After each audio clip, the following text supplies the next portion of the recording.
Deuxième projet, je crois qu'il est un peu plus rapide celui-là. Il va être beaucoup plus rapide parce qu'on va pas aller dans chaque appartement, c'est ouais. des coupes d'immeubles. Ok. Découpe d'immeubles, ça ira très bien. Ça.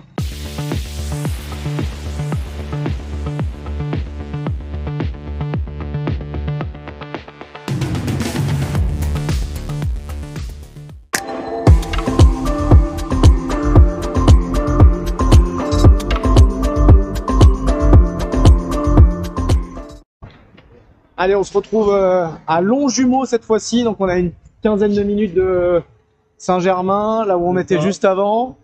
Toujours avec Lambert et on part visiter cette nouvelle opération. Donc, c'est un immeuble vente à la découpe. Exactement. Ok. C'est un immeuble de 8 lots. Immeuble de 8 lots. Si je ne dis pas de bêtises, c'est celui-là. Voilà. Donc avec en pied d'immeuble, il y a 2 locaux commerciaux. Donc locaux commerciaux, la retoucherie, boucherie. Ancienne boucherie. Ancienne boucherie. Ok. C'était son activité. Il y a une session de bail qui a été préemptée par la mairie de Longjumeau. Donc c'est la mairie qui devient locataire du local. Ah ouais, d'accord. Le temps de trouver un repreneur qui a une activité qui entre guillemets leur convient. D'accord. Une stratégie de revalorisation du fonds. Ouais, donc ça c'est ok. Donc vous avez toujours touché donc malgré tout votre loyer, on va dire. Bien sûr, ouais, au contraire, même c'est mieux. Ah ouais, c'est un loyer sûr et certain, on est d'accord. Ok. Et la retoucherie qui est là, voilà. Le bâtiment il s'arrête où? Aux 2 fenêtres à gauche, au-dessus de la retoucherie. En gros, là, il y a les 5 fenêtres du premier étage et les 4 du deuxième. Donc les 5 et les 4. Là, on a un premier bâtiment qui est donc sur rue en R+2. Immeuble en plein. Du coup, ça fait 4 appartements, 2 au R+1, 2 au R+2. La façade a été rénovée en 2, c'est ça? C'est ça, ouais. Ok. 3 fenêtres au premier étage, un appartement, les 2 au-dessus, un autre appartement. Ok. Et pareil, 2 et 2. Ok, la typologie c'est des quoi? C'est que des studios T2. Là on est entre 30 et 37 mètres carrés de surface carrée. 30-37 mètres. On a 3 sur les 4 qui sont loués. 2 qui sont loués meublés et un qui est loué en nu. D'accord. Donc du coup, on a dû tenir compte aussi de ce facteur-là pour la revente. On va en parler après. Et en fait, quand on rentre dans le bâtiment, on va voir, il y a 2 autres lots dans la continuité. Il y a un appartement T3 de 72 mètres carrés, et il y a un autre local commercial qui a un accès en fait, indépendant sur la rue qui passe derrière. Ok, d'accord. Là, c'est l'accès par les parties communes, c'est ça? Exactement. Ok. Il y a imbriqué dans la façade du commerce. Bon, parfait. Voilà. Allez. Donc les logements loués, évidemment, on va pas les visiter. On va pouvoir voir un peu les parties communes. Voilà. Et puis on parlera un peu de la commercialisation, des délais, etc. Exactement. Par rapport à ce Sachant que les parties communes, on va voir, elles sont en mauvais état. C'est un bâtiment qui est ancien. Et donc nous, on va rénover les parties communes. Oui. Le sas d'entrée et la cage d'escalier que je vais vous montrer. Ok. Allez, on y va. C'est parti. Alors. Donc voilà, le sas d'entrée de l'immeuble. Ok. Ce qu'on va faire.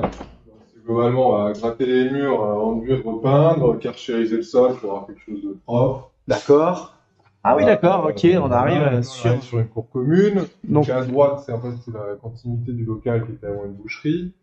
D'accord. Avec un accès à l'arrière-boutique, un local de stockage à droite. Et donc un deuxième ça, c'est à toi aussi bâtiment, exactement. Ah ouais. Donc, avec une façade qui est en très mauvais état. Ok. Et donc en fait... ça, c'est la fin du local. Ouais. Anciennement boucherie. Donc, plusieurs choses. Donc là, dans ce bâtiment-là, en fait, il y a un accès dans la cour commune qui mène à l'appartement au premier étage qui fait toute la longueur, qui est un T3 de 72 mètres carrés. Ça s'arrête là? Non, ça va. Ah ouais, jusqu'au bout là-bas. Ouais. D'accord, ok. Et la partie par face, c'est le local commercial qui est l'étage de bureau, stockage. Mais qui est aussi à vous? Qui est aussi à nous. Avec le... Oui, la cour couverte. La cour couverte, et ils accèdent par là. Non, là, ça a été... non, parce qu'en fait, il y a un accès indépendant. On voit la porte métallique qui donne sur la rue qui est derrière. Ok. On est entre 2 rues. Ok. Eux, ils ont vraiment leur accès indépendant. D'accord. Ils peuvent stationner 2 à 3 véhicules dans la cour, etc. Ok.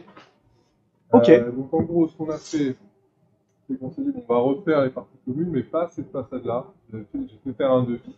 Ouais. Mais l'idée, là, c'est de revendre un package sur celui-ci. Les autres, c'est plus simple, mais ça, c'est un petit peu particulier. Donc, les appartements à la découpe, les locaux commerciaux à la découpe, et celui-ci, en fait, on le package. Parce qu'on vend tout l'appartement qui est historiquement la réunion de 2 parties. Puisqu'au rez-de-chaussée, on a 2 remises. Une ici et une là-bas. Et dans celle qui est à droite, là, il y a un escalier qui mène menait au premier étage, l'accès était muré, et qui mène aussi au comble au-dessus où il y a une belle hauteur sous plafond. D'accord. Donc en fait, on a la possibilité, De vendre une tout fois cet que le locataire est ensemble-là. parti, de rediviser le T3 en un T2 et de récupérer pour faire un logement en fait sur 3 niveaux dans cette partie-là, sachant que la création d'un lot supplémentaire requiert une place de stationnement. Ouais. Actuellement, il n'y en a aucune qui est matérialisée. Oui. Donc j'ai vu avec la mairie, il suffit de matérialiser une place de stationnement dans la partie du local commercial au niveau de la cour couverte, de la faire figurer dans le DD pour avoir la possibilité de créer un lot et d'être conforme au PLU. D'accord. Ok. Ouais, donc tu Sachant pourrais qu'après, créer ce lot-là. la division de bâti en soi ne requiert pas d'autorisation d'urbanisme. Oui. Simplement qu'il faut se conformer au PLU en vigueur. Voilà, donc en gros, ce qu'on vend, c'est l'appartement, plus les combles au-dessus, plus les 2 remises. Ok. Ça, c'est la remise aussi, ici? Non, ça c'est la fin du local commercial retouché. Ah oui, d'accord. Ok. Et ce qu'on a convenu lors de la vente, et ce qui figure également dans le règlement de copropriété qu'on a fait rédiger par un géomètre, c'est que le premier avalement de cette façade est à la charge exclusive de la personne qui achètera l'appartement et les remises. Ok, ça semble assez logique. Voilà. Il y a un devis de 11 000 € pour avaler cette façade. D'accord. Ok. Ravalement simple. Et donc vous allez vendre en bloc cette partie-là. Voilà. Enfin, En fait, c'est lot de copropriété. Ah, c'est déjà vendu. Oui. En fait, il y a 3 lots de copropriété. Il y en a un qui est l'appartement, un autre qui est cette remise qui fait environ 10 mètres carrés. Ouais. Et un autre lot qui est la remise à droite, plus les comptes dessus. Et donc ça, vous avez vendu ces 3 lots à la même personne? Voilà. On revend tout ça à des personnes qui... C'est les investisseurs, c'est résidence principale. Ok. Alors, c'était clairement un produit d'investissement parce qu'en plus, il est un peu complexe. Il faut savoir que l'appartement, il est loué. Ah oui, oui, d'accord. Donc voilà, il faut se projeter. Là, le rapport est pas mauvais par rapport au loyer actuel. Ah oui, donc en l'état, c'est pas mauvais. Vous l'avez vendu avec un bon rapport, mais en tout cas, il a une valorisation potentielle derrière, quoi. Exactement, c'est tout à fait ça. Ok. Donc voilà. Donc les bureaux là-bas, ça s'est vendu aussi? Vous allez le vendre Alors ça, c'est revenu à la vente parce qu'on avait des acquéreurs qui s'étaient positionnés sur 3 lots. Donc ce local là au bout, plus 2 appartements dans le bâtiment sur rue. Finalement, ils se sont désistés pour des raisons de financement. Ah bah la problématique du moment, c'est le financement de toute façon. Il y a pas de... clairement ça. Bon, a priori, ils étaient solvables, etc. Mais ils ont eu un aléa qui a fait que ils pouvaient plus. Ok, d'accord. Donc là, ça vient de revenir à la vente.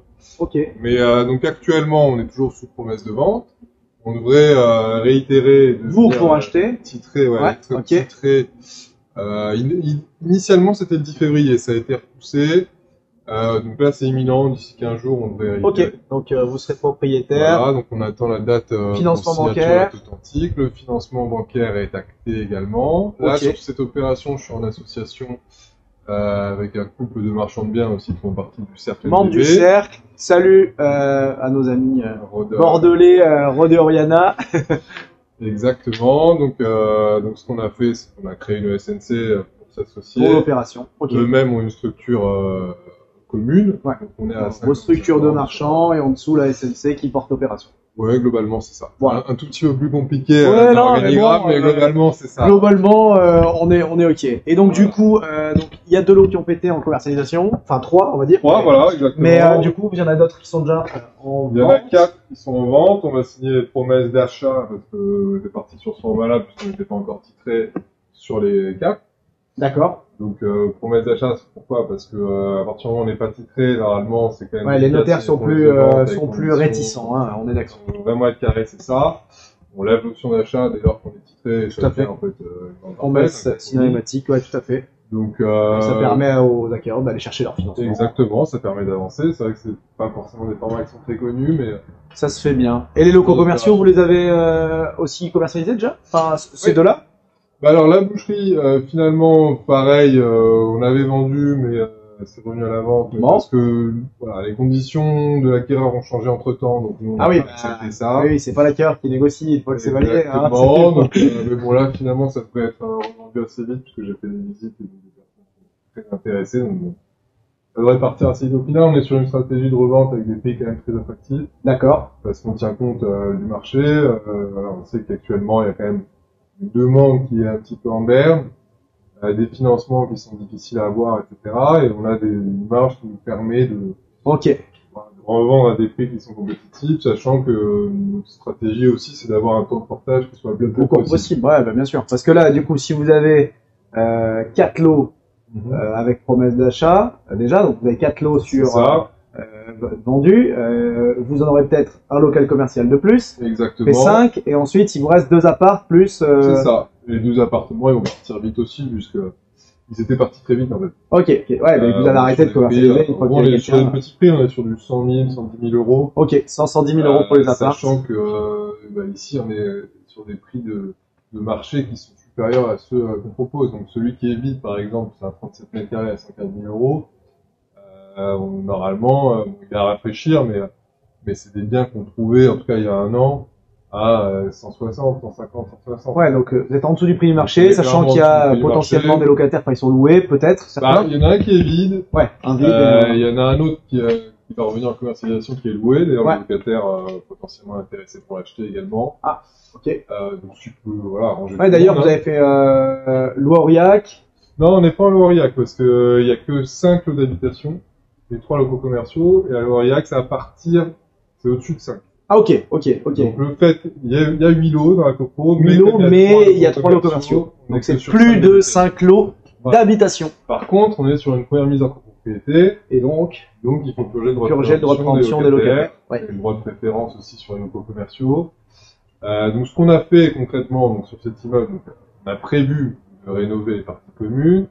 On a également fait un état descriptif de division. Donc géomètre. Avec géomètre. Pour bien identifier chaque lot de propriété, les parties communes, tantièmes de chacun. Calculer, les millièmes et tantièmes. En fonction aussi, de l'eau, il y a des compteurs, chaque appartement n'a pas un compteur divisionnaire, donc voilà, c'est des calculs qui sont faits pour également répartir les charges comme l'eau. On a fait également, donc, ce que je disais tout à l'heure, un règlement de copropriété. Ouais. Et, c'est le géomètre qui vous l'a fait aussi ou le notaire, tu vois? C'est, finalement, on est parti avec un géomètre. D'accord. Très bien. Qui a l'habitude d'en faire. Donc voilà, donc là, on a tout ce qu'il nous faut. Donc on allait chercher le financement qu'on a obtenu quand même difficilement, parce que c'est pas simple d'aller chercher. C'est encore moins simple en ce moment, et même si vous êtes plusieurs associés avec des marchands d'expérience, c'est pas simple toujours. Ouais, c'est sûr, en Ile-de-France, on le voit bien de toute façon. Il y a assez peu de gens qui financent. Ouais. Il y en a beaucoup qui ont quand même un minimum de financement, 500 000 euros, voire 1 million d'euros. Ouais. Donc là, sur ce projet-là, on achète 580 000 euros de foncier. On est sur un prix de revient autour de, si je dis pas de bêtises, autour de 620, 630. Donc ça fait un financement qui au final est limite à 500 000 euros. On est limite sur les 500, mais on n'est pas sur le million de beaucoup de banques parisiennes ou d'Île-de-France. Donc il y a des banques qui au début étaient ok pour nous suivre, qui finalement ont demandé des garanties assez fortes. Par exemple, qu'il y ait plus de 50% du financement qui soit déjà commercialisé, mais avec conditions d'acquéreur levées, c'est-à-dire des conditions de financement levées, etc. Ouais. Ce qui est très compliqué à avoir. C'est-à-dire qu'il faut énormément anticiper. Il faut avoir anticipé, purgé tout, et que les acquéreurs aient un financement. Vite, alors c'est compliqué aussi. Les aient et qu'ils aillent vite. Ouais, bien sûr. Après, il faut l'édition des offres, la signature des contrats, l'édition des offres. Tout à fait. Donc c'était trop serré au niveau du timing, alors qu'on aurait pu répondre favorablement à cette demande, mais au niveau timing, ça passait pas. Sachant qu'on avait quand même négocié, parce que ça c'est une opération que j'ai détectée, pareil, à Market, c'est une annonce qui est sortie, j'ai été le premier à visiter et j'ai fait leur prix.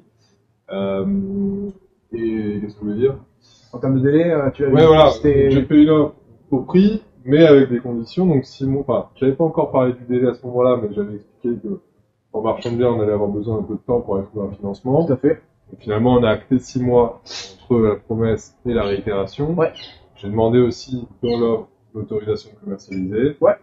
Et voilà. Et après, ça donne toute l'attitude pour traiter. Conditions de prêt aussi. Vous aviez la condition de prêt sur le projet. La condition de prêt, autorisation de commercialiser, les délais de 6 mois. C'est ce qu'on met classiquement. Pas toujours simple à faire passer, mais bon, sur des ensembles immobiliers, des choses un petit peu atypiques, complexes.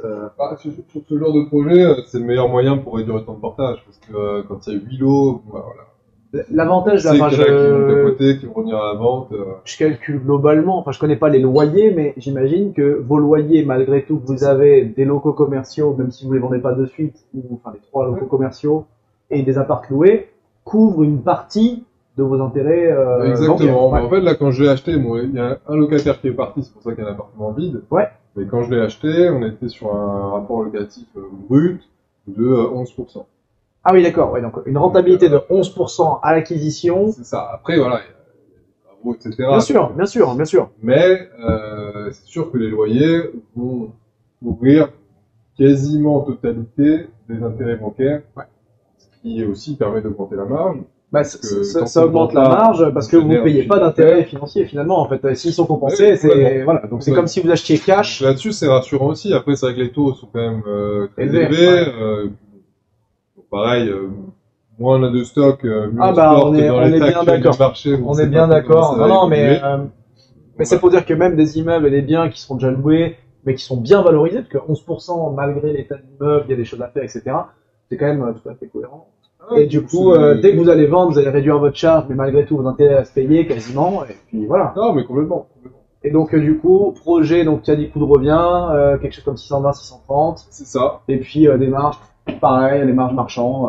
Exactement, bon, entre 35 et 40% de Voilà, marge. donc belle marge, belle marge, belle marge. Quasiment, enfin, entre guillemets, quasiment sécurisé, puisque on a validé nos prix de sortie, étant donné que tous les Oui, lots ont été vendus à un moment donné. Enfin, en tout Une cas, première fois, voilà, et il y a au des pire, offres acceptées sur des prix qui nous convenaient et qui oui. permettent d'aller chercher 35 à 40% de marge. Donc on peut même avoir des bonnes surprises si on remet à la vente certains lots un petit peu plus chers que parce que ils sont partis très vite. après Donc, c'est vrai que bon, il faut voir la stratégie qui est discutée. Souvent on dit on vend le plus vite possible, mais c'est vrai que si finalement le portage te coûte pas grand chose, Oui, tu peux tu peux toujours te vendre dire, vite, mais aller gratter 5 000 euros Ouais, par bien lot. sûr. Au final, parce que bon, on peut aller chercher beaucoup plus, hein, comme c'est des prix à c'est des petits lots et des petits prix, ouais, bien sûr. Mais c'est toujours un petit pourcentage de plus dans votre poche, et il vaut mieux l'avoir dans sa poche. commercialisation, plus aussi on est en position de force pour refuser une négociation, Tout à fait. ou en tout cas pour avoir moins tendance à accepter des baisses un peu plus importantes et faire une contre-offre pour aller chercher une négociation plus faible. Ah ouais. Non, mais très très bien. Bah écoute, on peut jeter un petit coup d'œil aux parties communes Bien aussi. sûr, vous allez voir les parties communes. Vas-y, je te je vous disais, il faut entièrement les rénover. Donc ça, vous allez le faire vraiment, vous allez le provisionner à la Ça copro. part, dans 2-3 semaines, on fait les travaux, donc voilà. Voilà, donc il y a Il y a des des marches à escaliers, des marches à remplacer. revoir. On va garder les marches en bois Elles sont belles. oui, on va simplement les gratter un petit peu, les vernir, et ensuite on va faire toutes les peintures. Vous avez prévu un budget de combien environ Là, pour la rénovation des communs, on a un devis à 6 000 euros. Ah ben, CTC. parfait. Donc ouais, voilà, on arrive, là, on a des apparts. Ça c'est un... Ça, c'est un accès au comble commune. Ah oui, d'accord. Ok. Ah, c'est là où tu dis qu'il y a de la hauteur aussi, on a la même hauteur que sur l'autre bâtiment. Non, en fait, c'est vraiment sur la partie finale. D'accord. Là, on a un accès au comble direct par l'escalier qu'il y a une belle hauteur sur le. Ok, ok. Là, on voit les compteurs individuels pour chaque appart. Ouais, chaque lot a son compteur, et il y a un compteur pour les communs. Eh ben, très bien, très bien. Donc, réitération sous 15 jours, 3 semaines. Les travaux des parties communes, on en a parlé, pareil à peu près, quoi, dès que vous êtes titré. Exactement. Une fois titré, on lance les travaux.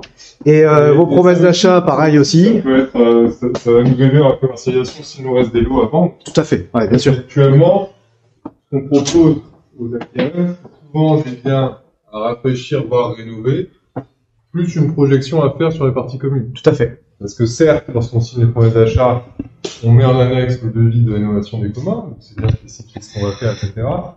Quand on arrive, c'est pas très agréable. Ah, c'est pas le plus accueillant. Après, on peut se dire aussi, Avec des parties communes rénovées, c'est autre chose. Ça a de la il y a gueule. déjà un premier petit coup de cœur en arrivant en se disant, ok, Bien sûr.